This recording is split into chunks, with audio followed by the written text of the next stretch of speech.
Antes de lermos aqui a palavra do Senhor para a nossa meditação, eu quero dar as boas-vindas a quem nos visita aqui esta noite. Então, peço que você que está nos visitando, fique em pé, por favor. Vai ser um prazer te conhecer, te recepcionar aqui como igreja. Olha que maravilha, né? Hoje nós temos, estou vendo aqui, 4, 5 pessoas, 6 pessoas nos visitando. Que bom, né? Eu estou vendo aqui, não é visitante, tá, irmã? Vou só citar porque a irmã Cia, ela foi membro aqui da igreja por muitos anos. Ela se mudou para Juiz de Fora e hoje está aqui conosco. Que prazer vê-la, irmã. Nós temos mais uma 7. Que maravilha. Vamos recepcioná-lo já? Sejam bem-vindos em nome do Senhor Jesus. Quem estiver perto, estenda a mão, dê um abraço, diga isso pessoalmente e abençoe a vida desses amigos e irmãos em Cristo. Em nome de Jesus. Amém. Pode se assentar, depois que você recebeu os cumprimentos. E vamos abrir a nossa Bíblia no Evangelho de Jesus Cristo, segundo Mateus, capítulo 24. Abra sua Bíblia, por favor. Mateus, capítulo 24, e nós vamos ler do versículo 1 até o versículo 31.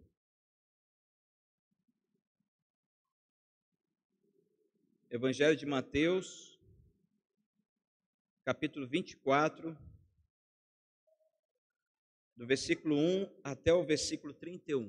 Eu vou ler, os irmãos acompanhem a leitura, por favor, da palavra de Deus, que nos diz assim: Tendo Jesus saído do templo, ia se retirando, quando se aproximaram dele os seus discípulos para lhe mostrar as construções do templo. Ele, porém, lhes disse: Não vedes tudo isto? Em verdade vos digo que não ficará aqui pedra sobre pedra que não seja derribada.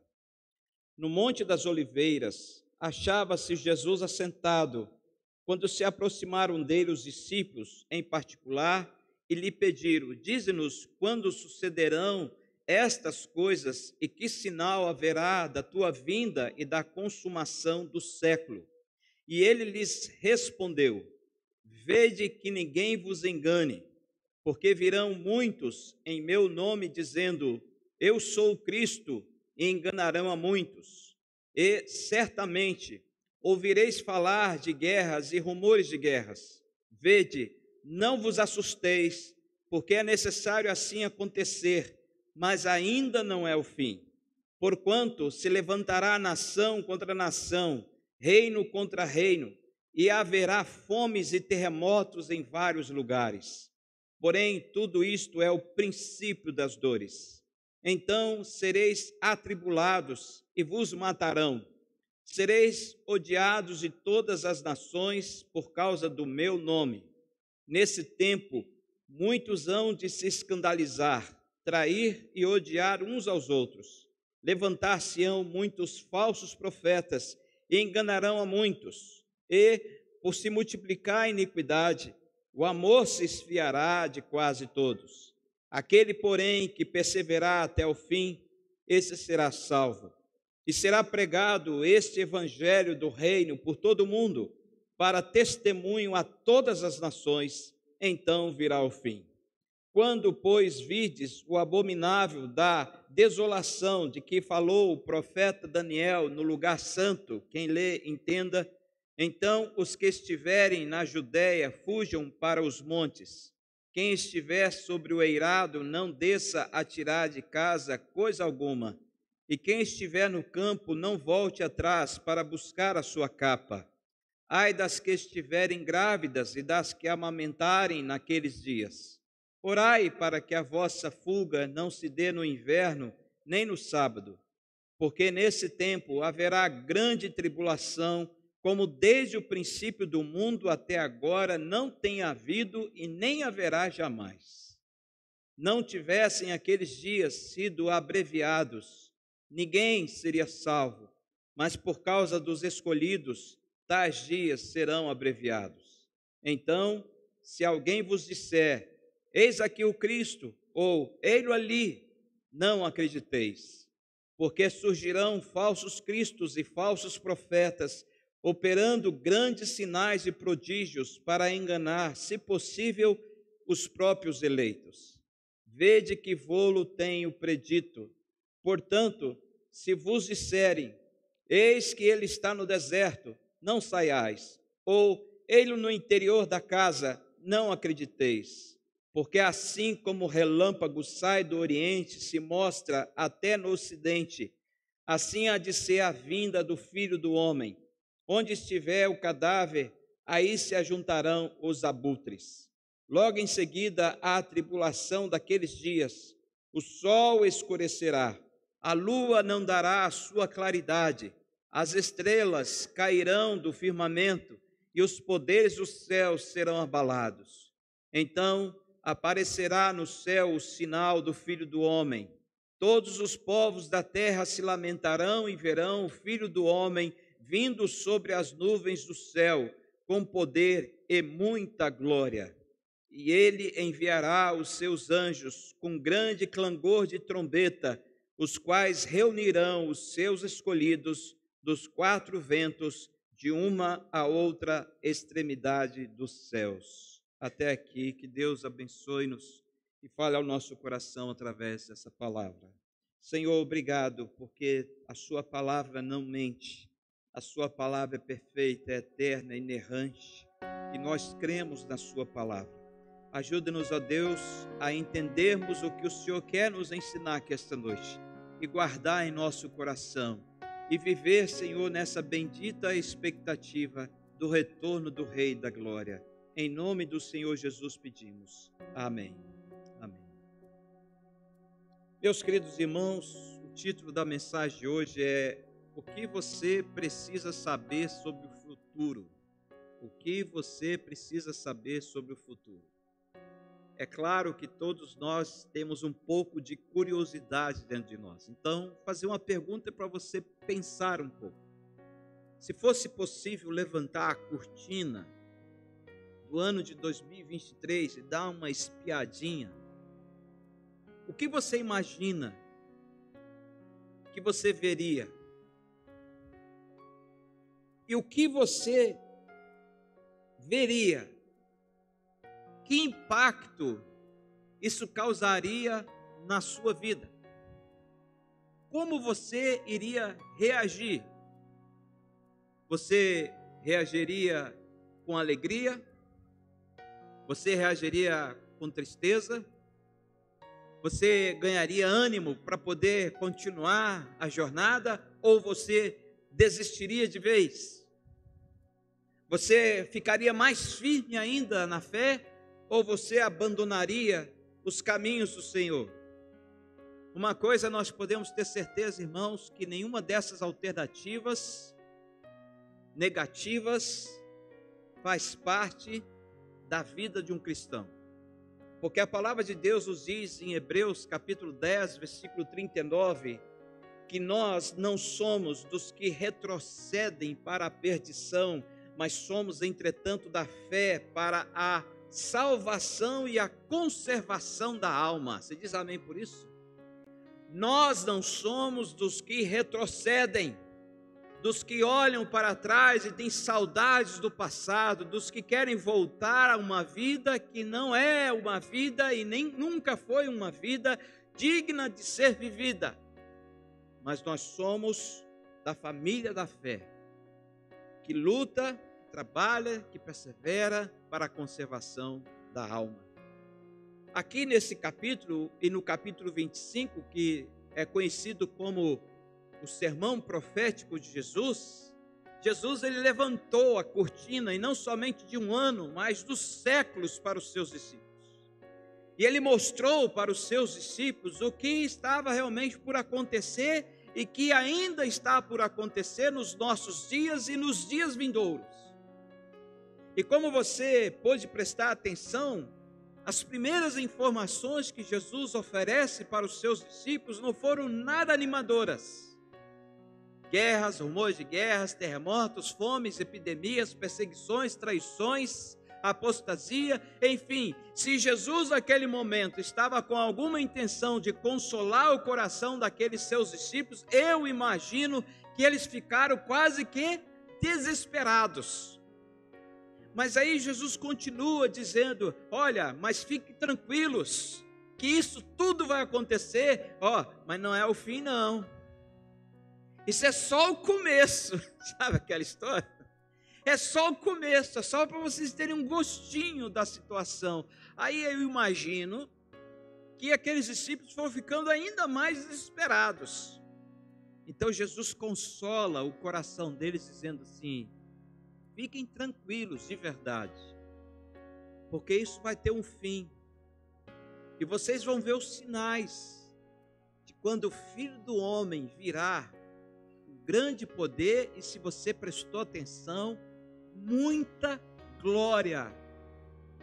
E ele dará ordem aos seus anjos, e os seus anjos ajuntarão todas as pessoas de todos os cantos da terra e dos céus, incluindo os eleitos de Deus. E esses estarão na presença do Senhor para sempre. Para sempre. Então, meus queridos irmãos, 2023 chegou, louvado seja Deus por isso.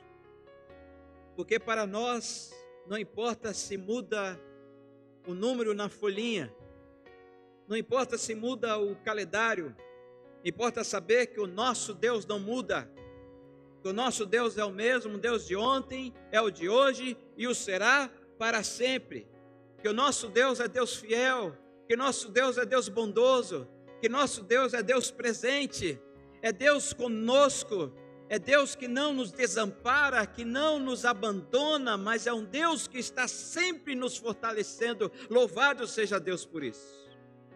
Então o que passou, passou, e o que está por vir está nas mãos do Senhor, e nós podemos ficar tranquilos, porque se está nas mãos do eterno Deus, do Todo-Poderoso, daquele que nos guarda, então nossa vida é uma vida maravilhosa, não importa as circunstâncias e as dificuldades.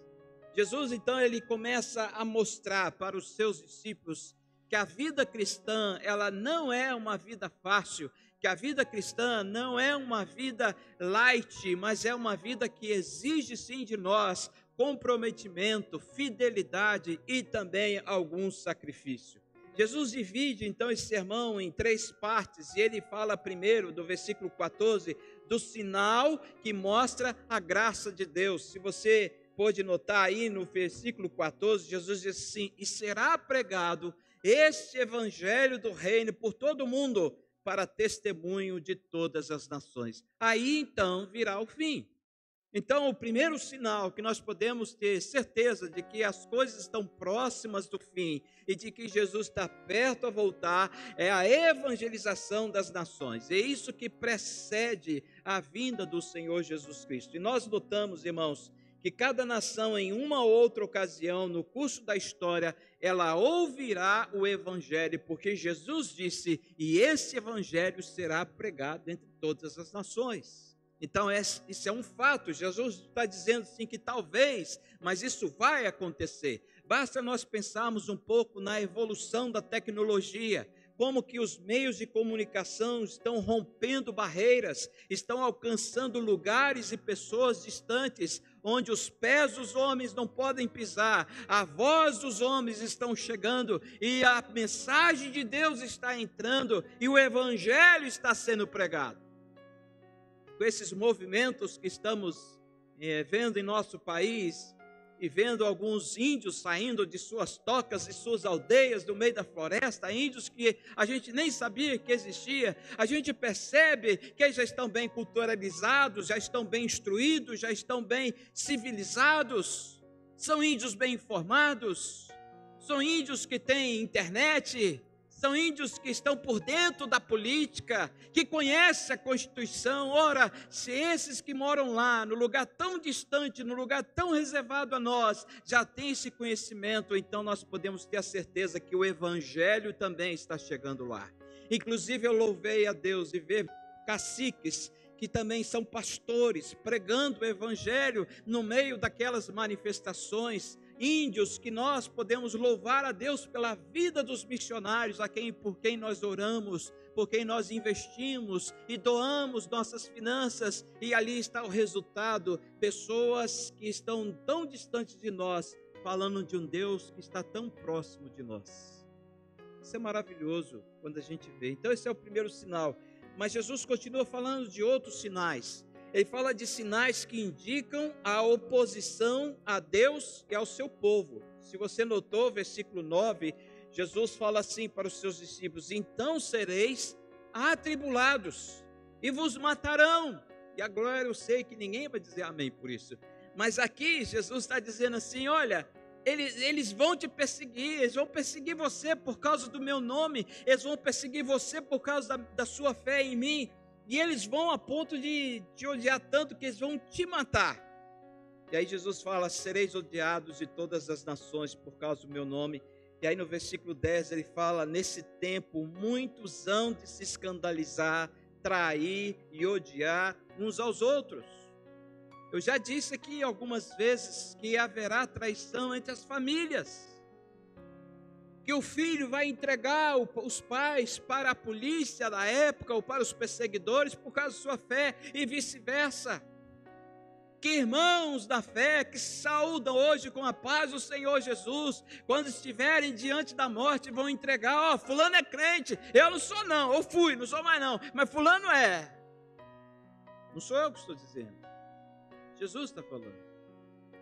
E aí ele fala mais, versículo 21, Jesus diz assim, vai acompanhando aí, versículo 21, porque nesse tempo haverá grande tribulação. Presta atenção nisso, irmãos. Haverá grande tribulação, como desde o princípio do mundo até agora não tem havido e nem haverá jamais. Então, quando você olha para trás e vê o mundo transtornado, passando por tantas transformações terríveis, e você fica meio ansioso em relação ao futuro, pode ter certeza que o que nós estamos vivendo ainda não é o que Jesus Cristo disse que nós iremos viver. Nós vamos passar por uma tribulação que jamais existiu e jamais existirá. Não sei se será essa geração aqui, mas Jesus está dizendo que isso vai acontecer, e se nós estivermos lá, nós precisamos ter a certeza de que estamos firmados no Senhor, que será o dia da prova, será o dia realmente que vamos provar se somos ou não de Jesus Cristo. Versículo 22 diz: não tivessem aqueles dias sido abreviados, ninguém seria salvo. Veja, a tribulação será tão tensa, e Jesus está dizendo: olha, se o Pai não tivesse abreviado aqueles dias, e Ele fez isso por causa dos eleitos, ninguém seria salvo. Ninguém seria salvo. É o que Jesus está dizendo. Mas também Ele fala da apostasia. Volta lá no versículo 4. Ele fala assim na apostasia, e Ele respondeu: vede que ninguém vos engane. E o que mais está acontecendo nos dias atuais é que tem muitos crentes sendo enganados por um outro evangelho, por um outro cristianismo, por um outro Cristo que não é o Cristo da Bíblia. E há muitos que estão correndo atrás do engano, porque o engano massageia o ego, o engano satisfaz a carne, o engano põe a pessoa no pedestal. Então muitos estão sendo enganados, e o alerta de Jesus é: vede que ninguém vos engane. Versículo 5. Ele continua dizendo: porque virão muitos em meu nome, dizendo eu sou o Cristo, e enganarão a muitos. Versículo 23, volta aí sua Bíblia, diz assim: então se alguém disser eis aqui o Cristo, ou ele ali, não acrediteis. Versículo 26, ele fala: portanto, se vos disserem eis que ele está no deserto, não saiais, eis que ele está no interior da casa, não acrediteis. Meus irmãos, estamos chegando perto disso, porque outra coisa já está sendo pregada e ensinada, e muitos estão correndo atrás dessas coisas. Mas também Jesus fala da depravação moral que acontecerá. Versículo 12, Jesus diz assim: e por se multiplicar a iniquidade, o amor se esfriará de quase todos. Multiplicar a iniquidade, Jesus está dizendo que haverá uma depravação moral tão terrível, tão insuportável, que os homens não terão mais amor entre si. E lembre-se que a igreja ela está inserida nesse contexto de mundo. Embora a igreja de Cristo não é desse mundo, mas nós estamos aqui, porque nós somos cidadãos de duas pátrias. Primeiro, nós somos cidadãos do céu, porque de lá viemos e para lá voltaremos. Mas também somos cidadãos dessa pátria, temporariamente. Então, nós precisamos ter isso sempre em mente, que o que está por vir realmente é muito tenebroso. Versículo 13, Jesus, no entanto, fala assim para os seus discípulos: aquele, porém, que perseverar até o fim, aquele que não se deixar levar por essa iniquidade, por essa depravação, por esse desvio, essa libertinagem, Jesus disse, esse então será salvo. E versículo 15, Jesus fala do homem abominável, da desolação, ou seja, o anticristo. Então esse é o segundo sinal que a gente vê aqui, mas há um terceiro sinal, que são os sinais que indicam o juízo de Deus. Versículo 6, versículo 7, Jesus fala de guerras, rumores de guerras, Jesus fala também de terremotos, Jesus fala de abalos terríveis, Jesus fala de fomes, versículo 7, e também de epidemias, e aí Jesus alerta seus discípulos para que eles pudessem permanecer vigilantes e sempre dispostos a andar nos caminhos do Senhor, para experimentarem coisas maiores e melhores para a glória do Senhor Jesus Cristo.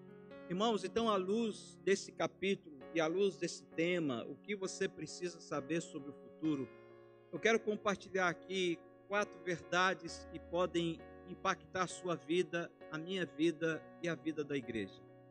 E nós precisamos ouvir essas verdades com o coração aberto e disposto para absorver o que Deus quer nos ensinar aqui esta noite. Então acompanhe na sua Bíblia e vamos juntos meditar o que Jesus quer nos ensinar aqui à luz desse sermão profético. A primeira verdade que eu vejo aqui no capítulo 24 de Mateus é a seguinte: primeiro, enquanto estivermos nesse mundo, as tribulações, elas são inevitáveis.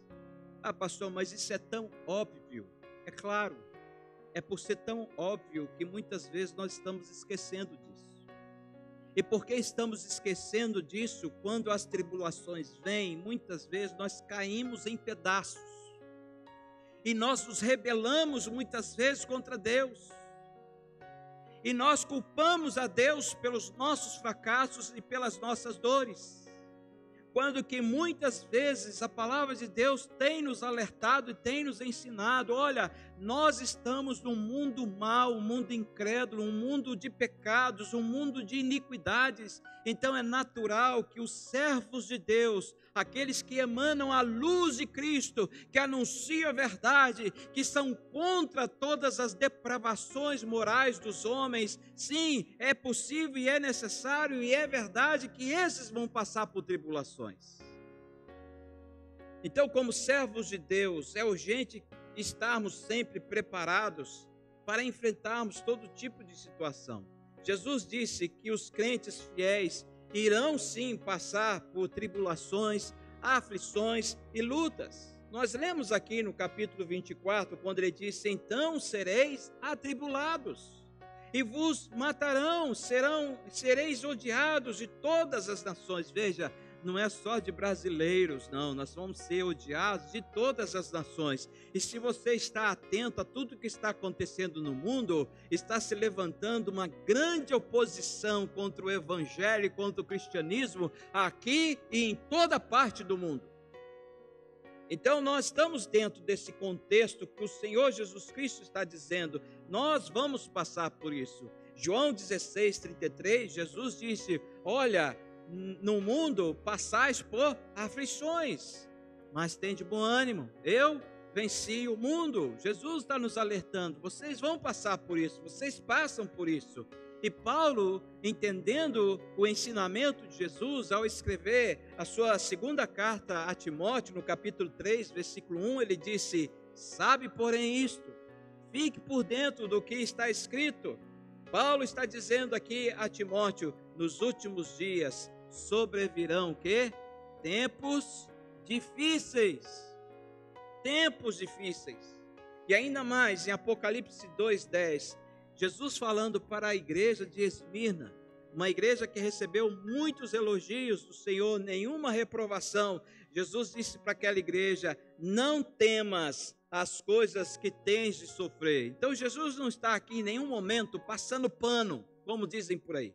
Jesus não está querendo encobrir uma realidade. Jesus sempre em suas palavras, em sua palavra eterna que ela é, ele sempre tem nos alertado isso. Nós é que muitas vezes queremos deixar esse ponto do lado de cá, para lá, jogar fora.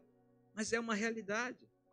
E quando nós aceitamos essa realidade, se torna mais fácil, mais leve, mais compreensível o que Deus tem a nos ensinar através de todas essas coisas. Porque a palavra de Deus nos diz, irmãos, que o mundo nos odeia.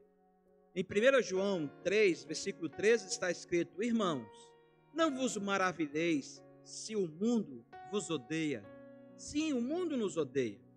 Então nós vamos enfrentar desde os flagelos das guerras, dos terremotos, da fome, das epidemias e pandemias, até a decadência das relações humanas e morais, porque a palavra de Deus nos ensina, irmãos, que o cristianismo é uma religião de caminho estreito. E o que eu percebo é que esse caminho está ficando cada vez mais estreito, que a porta estreita está ficando cada vez mais estreita. Por isso Jesus falou, e são poucos que entrarão por ela. Então as tribulações que nós passamos, elas têm propósito de Deus na nossa vida. E um dos propósitos das tribulações da nossa vida é para que nós possamos correr para Deus, correr para junto do trono de Deus, para termos ainda mais intimidade com o Senhor. Porque essas tribulações nos empurram, então, para o eterno e Salvador, o nosso Redentor, para nos fazer lembrar, queridos irmãos, que aqui não é o nosso lar. Aqui não é a nossa morada final, aqui não é a nossa casa, nós estamos aqui de passagem. Se você já leu Filipenses, livro escrito pelo apóstolo Paulo, no versículo 23 do capítulo 1, ele diz assim, porque eu tenho o desejo de partir e estar com Cristo, o que é o quê? Incomparavelmente melhor. Mas muitas vezes, diante de uma verdade tão bela como essa, nós ficamos aflitos, desesperados, tentando preservar a nossa vida, porque quando fazemos isso, irmãos, nós estamos valorizando mais o aqui e agora, e nos esquecemos da eternidade gloriosa que Deus tem preparado para aqueles que creem nele. E esse mesmo Paulo, no capítulo 3 de Filipenses, versículo 20, ele diz isso para nós, ele fala assim, pois a nossa pátria está nos céus, de onde também aguardamos o Salvador, o Senhor Jesus Cristo. O Senhor Jesus Cristo. Tribulações.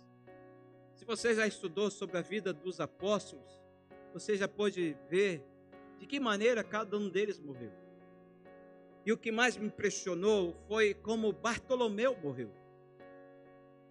Eu não sei você, quando você está descascando alguma coisa e por acidente a faca aí sai assim, levanta assim a pelinha, dói, não dói? Incomoda. Bartolomeu, ele foi esfolado vivo. A sua pele foi tirada no corpo todo, vivo. Porque ele se negou a renunciar à sua fé em Jesus. Porque ele se negou a dizer não para Jesus e se manteve sim para Jesus, porque ele sabia e ele cria que morrer era incomparavelmente melhor, porque aqui não era a casa dele. Então nós precisamos aprender com essas personagens maravilhosas que nós encontramos nas Escrituras, que nos ensinam de que enquanto estivermos nesse mundo aqui, nós vamos passar por tribulações.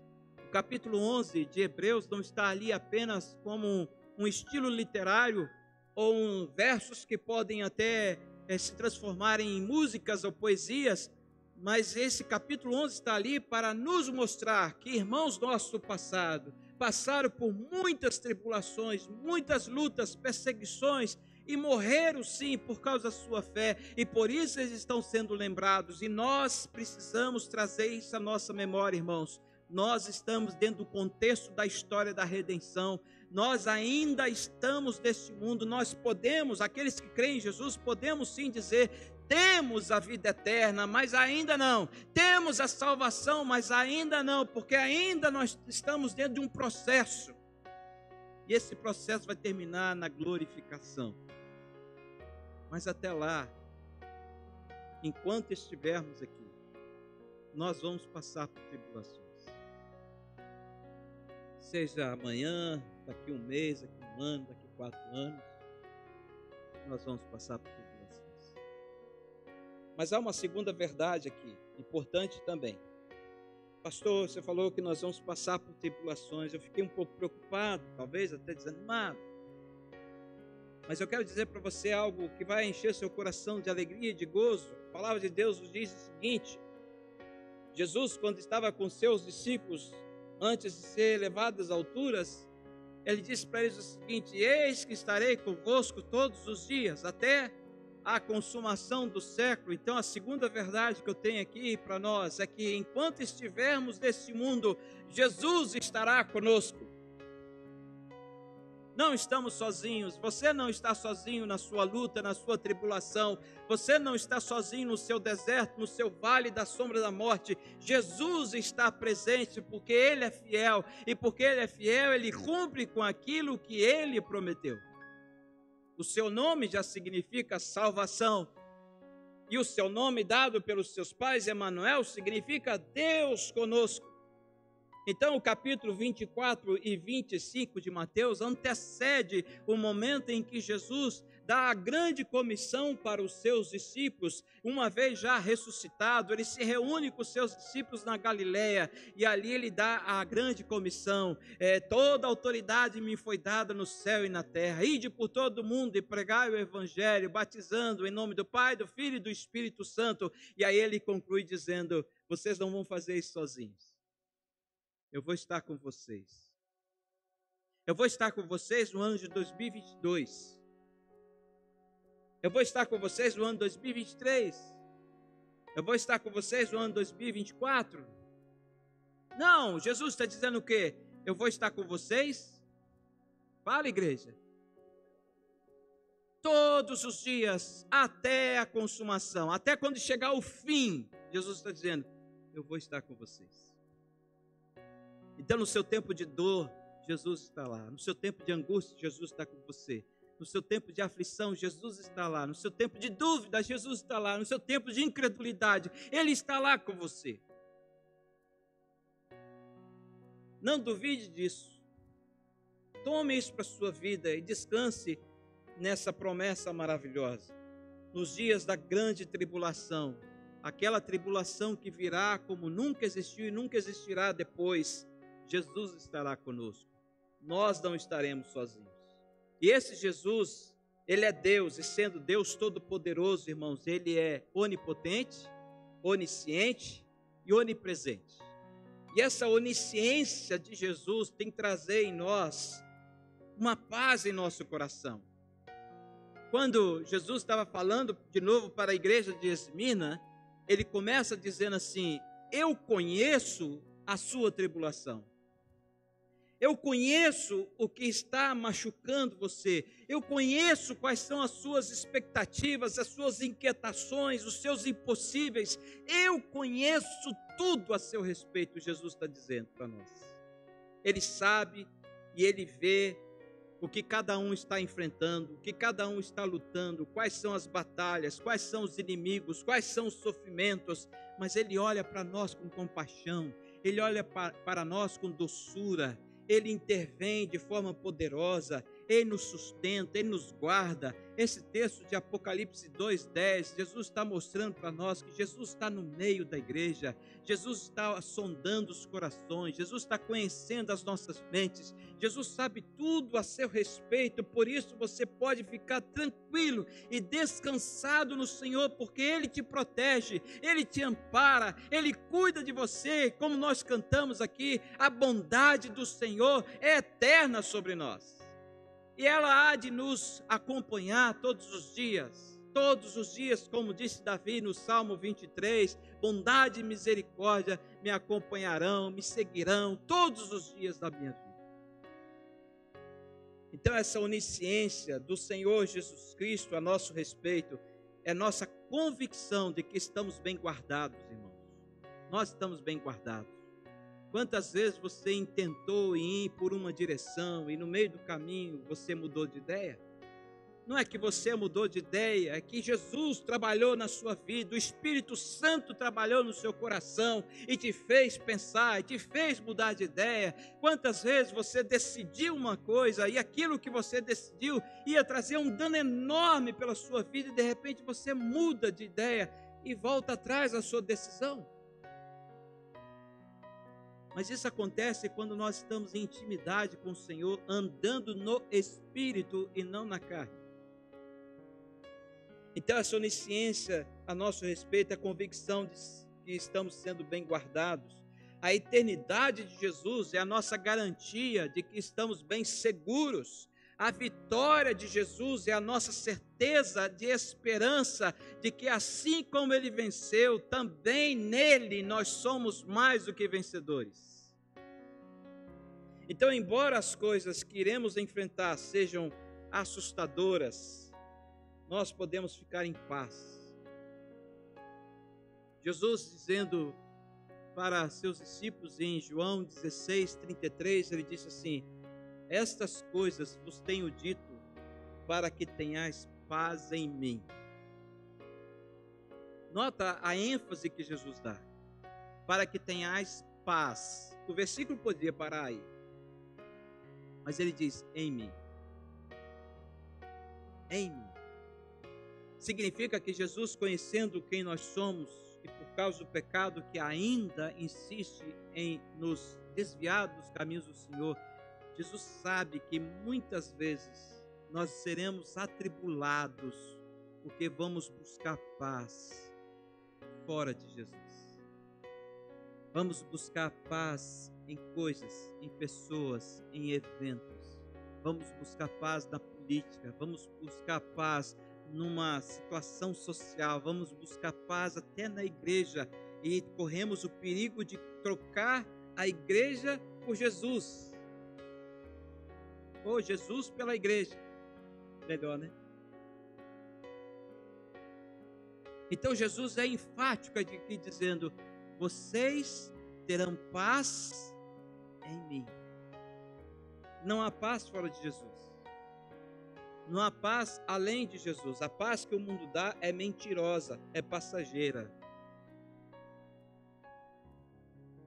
Portanto, não fique ansioso, não fique preocupado ou desesperado com o dia de amanhã. Jesus, falando melhor em Mateus 6,34, ele diz, portanto, não vos inquieteis com o dia de amanhã, pois o amanhã trará os seus cuidados. Basta o dia o seu próprio mal. Vivamos cada dia na presença do Senhor, consagrando todos os dias ao nosso Deus. Estamos juntos, irmãos? Mas há uma terceira verdade aqui também que nos consola e que nos ajuda e que nos encoraja a continuarmos. A verdade é a seguinte: enquanto estivermos nesse mundo, Jesus nos exorta a sermos perseverantes. Jesus nos exorta a sermos perseverantes. Se você notou bem, no versículo 6 de Mateus, capítulo 24, Jesus fala assim, e certamente ouvireis falar de guerras e rumores de guerras. Vede que não vos assusteis, porque é necessário assim acontecer. O que ele diz no final, igreja? Mas ainda não é o fim.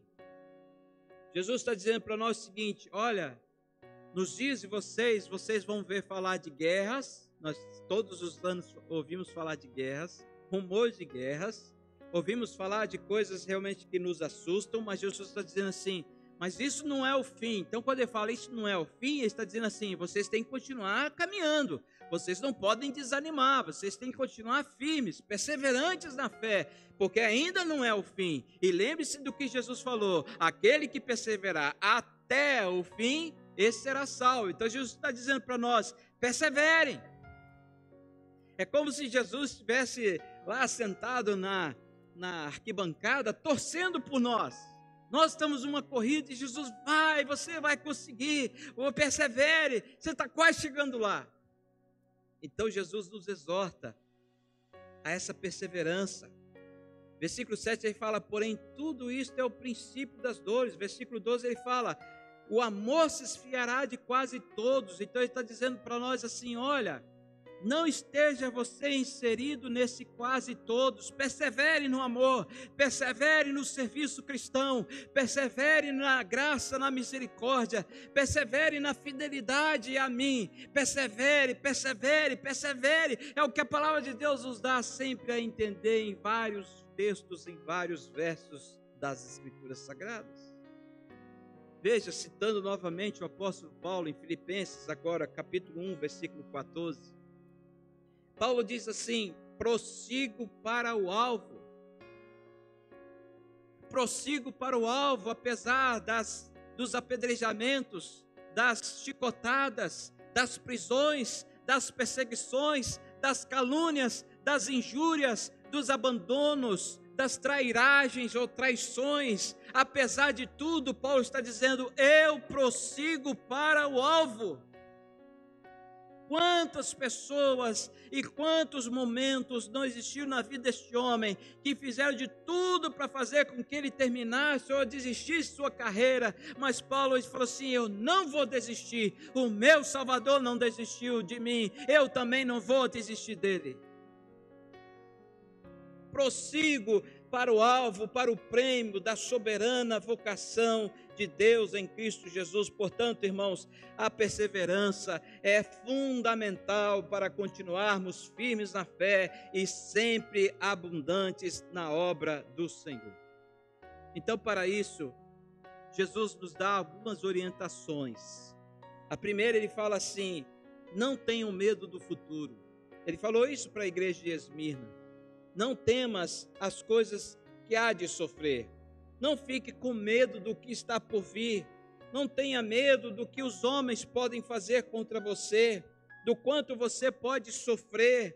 Mas Jesus está dizendo assim: confie em mim, descanse em mim.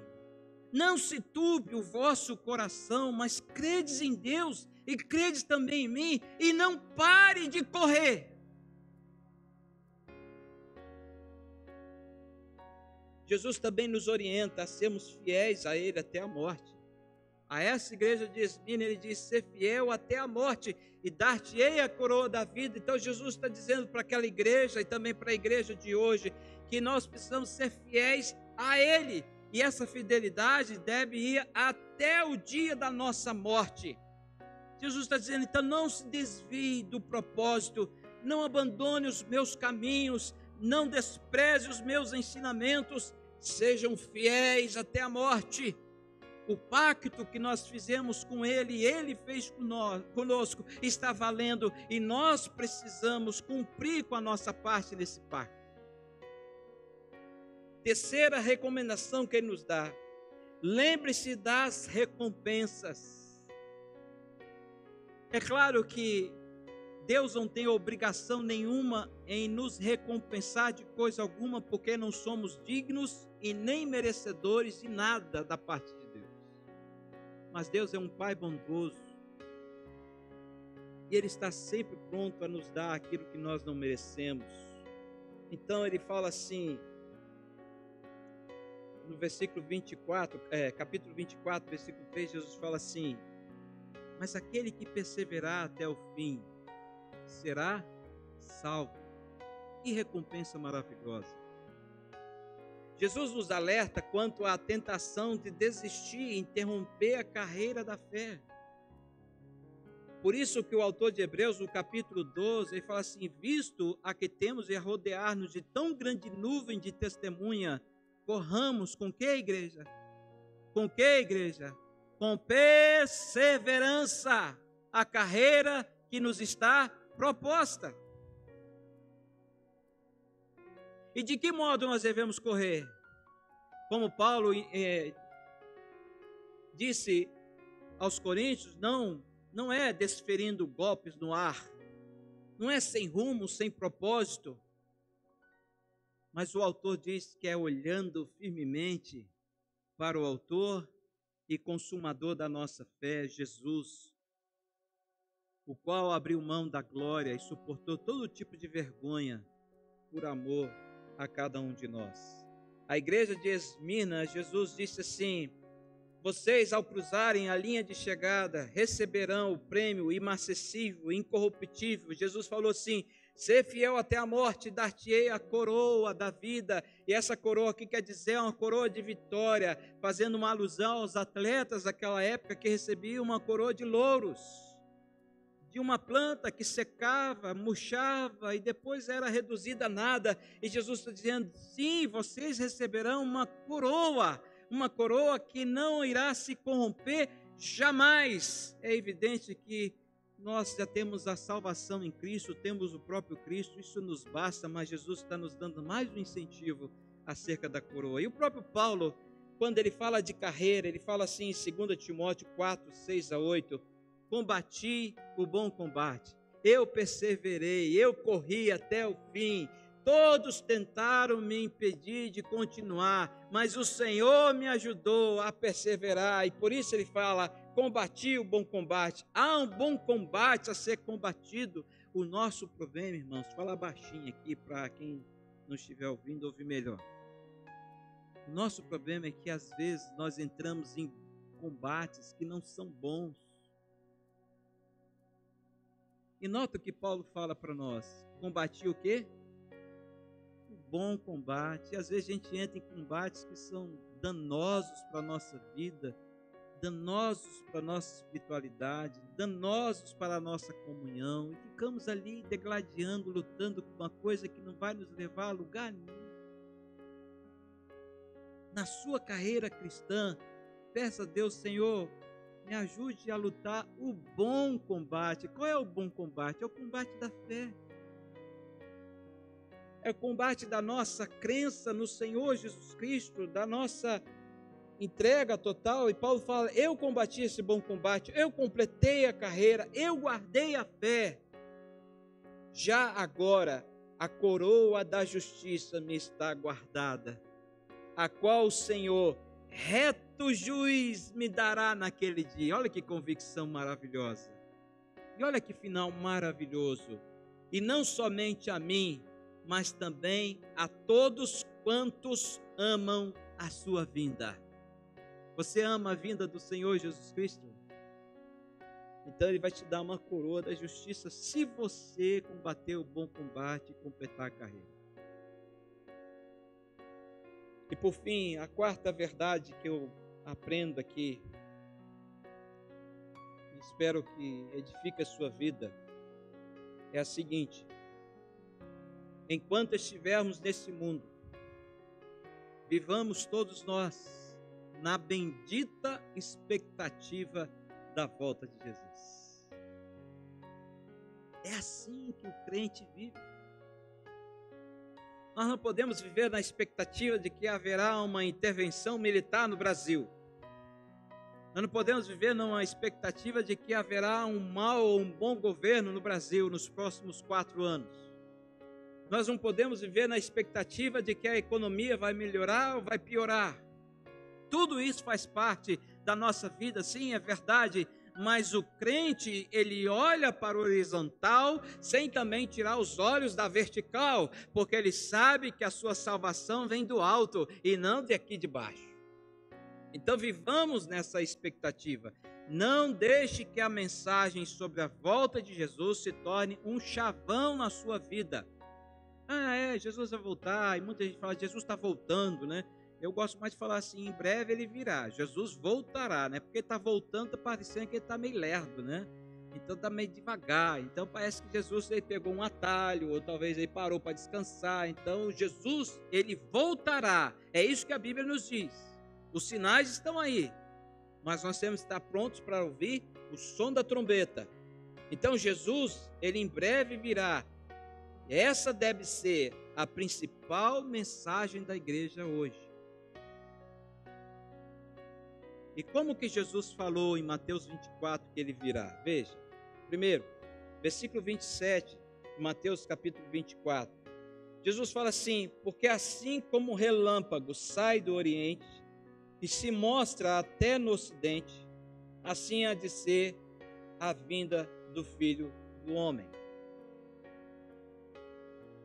Sabe aqueles raios, aqueles relâmpagos assim que saem cortando o céu, rasgando o céu de fora a fora?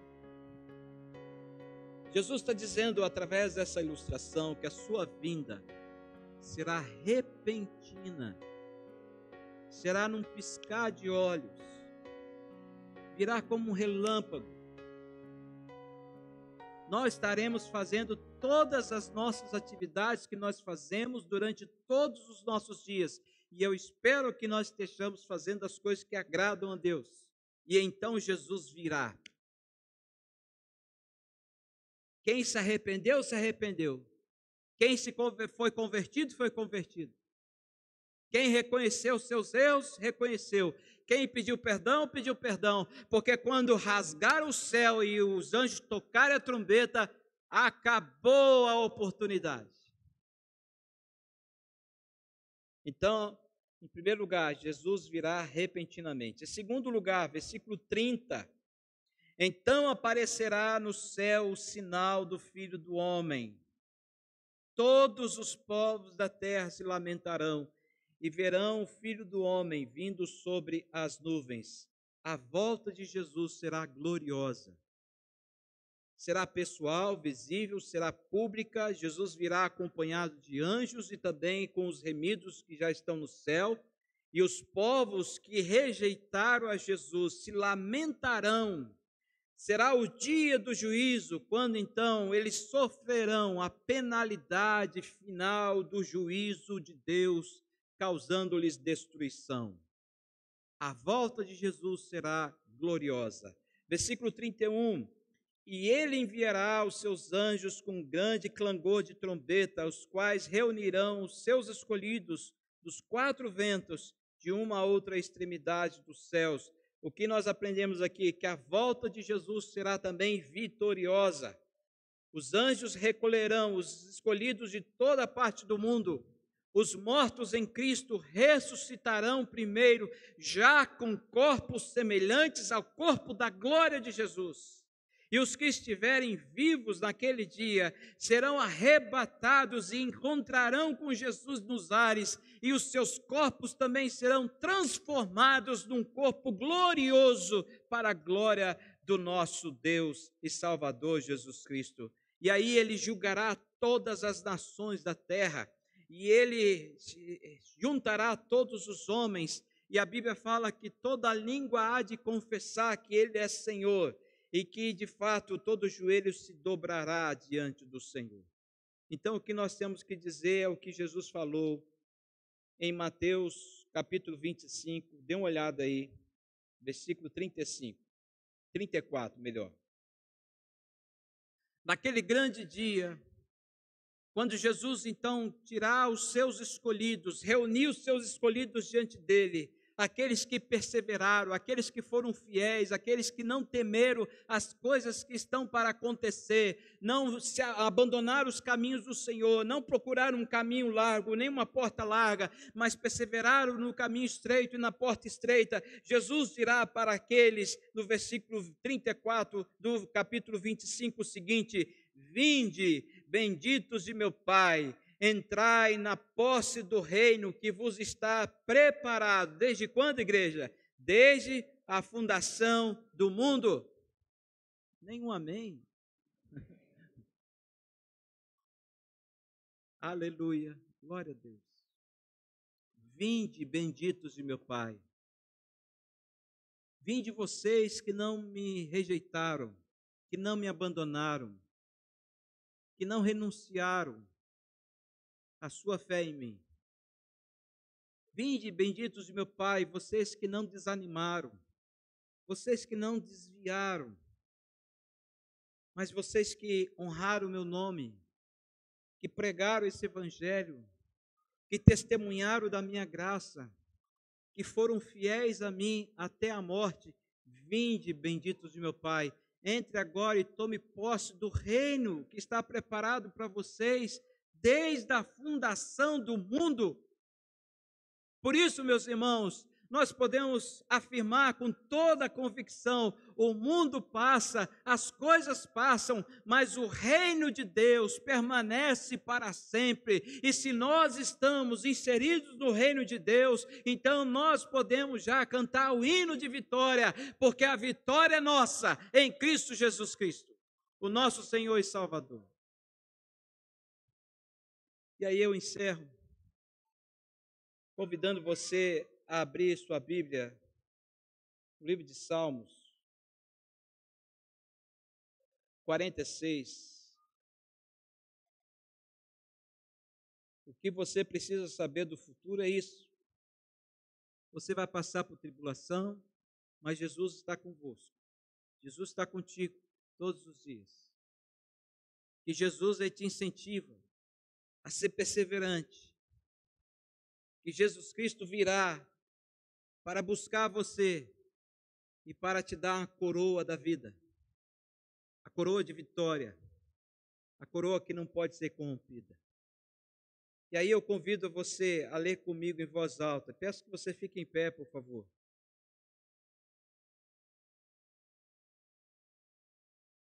E eu gostaria que você lesse de verdade, e lesse de coração, e de pleno nos pulmões, o que está escrito nesse Salmo 46, até o final dele.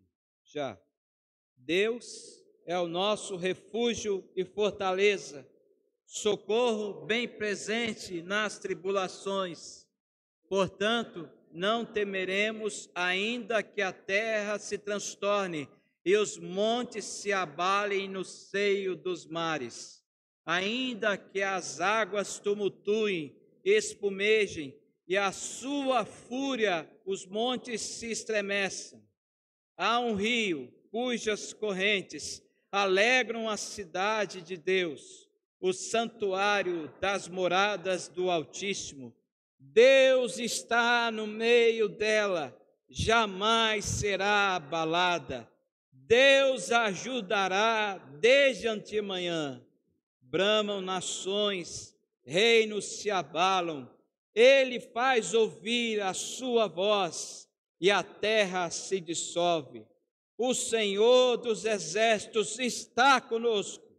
O Deus de Jacó é o nosso refúgio. Vinde, contemplai as obras do Senhor, que assolações efetuou na terra. Ele põe termo à guerra até aos confins do mundo, quebra o arco e despedaça a lança, queima os carros no fogo.